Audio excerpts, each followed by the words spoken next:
Putting news first. This is BBC World. Now, Hard Talk. My guest today is one of India's leading anti-poverty campaigners.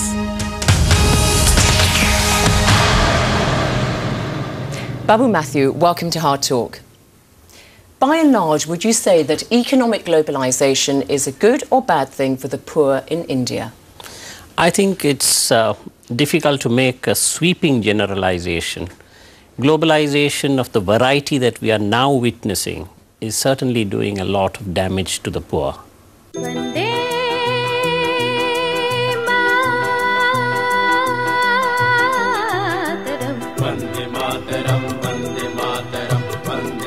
ನಮ್ಮ ಬೆಂಗಳೂರು ನಗರದ ಹತ್ತಿರದಲ್ಲೇನೆ ಸಮೀಪದಲ್ಲೇನೆ ಹಲವಾರು ತರದ ಜೀತ ಪದ್ಧತಿಯನ್ನ ಕಾಣ್ತೀವಿ. ನಾನು ಬಾಂಡೆಡ್ ಲೇಬರ್ ಮೂವ್ಮೆಂಟ್ ಜೊತೆ ಕೆಲಸ ಮಾಡಿದ್ದೀನಿ. ಅದನ್ನ ಅಬಾಲಿಷ್ ಮಾಡುವ ಕ್ರಮಗಳು ಬೆಂಗಳೂರು ನಗರದಲ್ಲಿ, ಕರ್ನಾಟಕದಲ್ಲಿ ಒಂದು ದೊಡ್ಡ ಸಂಘಟನೆ ಇದೆ, ಜೀವಿಕಾ ಅಂತ ಸಂಘಟನೆ ಹೆಸರು.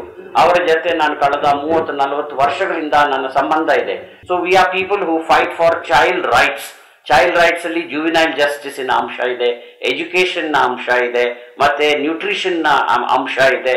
Vande Mataram, Vande Mataram, Vande Mataram, Vande Mataram, Vande Mataram, Vande Mataram.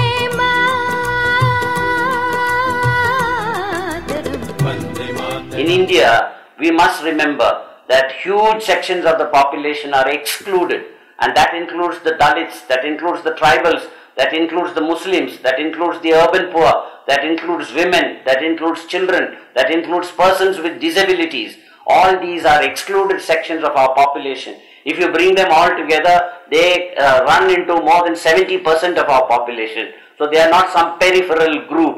They are the citizens of this country, and mainstream parties have neglected it. What we do not give attention to is that the poverty of 70% of the population is increasing.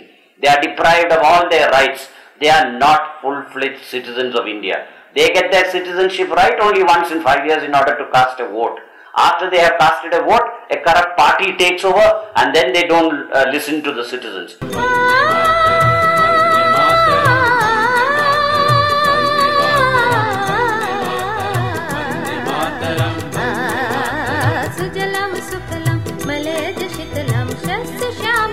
Mataram Vande Sujalam Sufalam Malayaj Shitalam Shasya Shamalam Mataram Vande Mataram Vande Mataram Vande Mataram.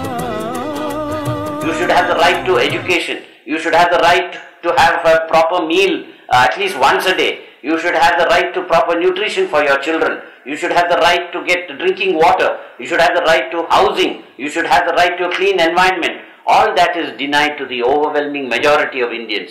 We will have to work for an economic paradigm according to which all citizens of the country can live with some minimum level of quality of life.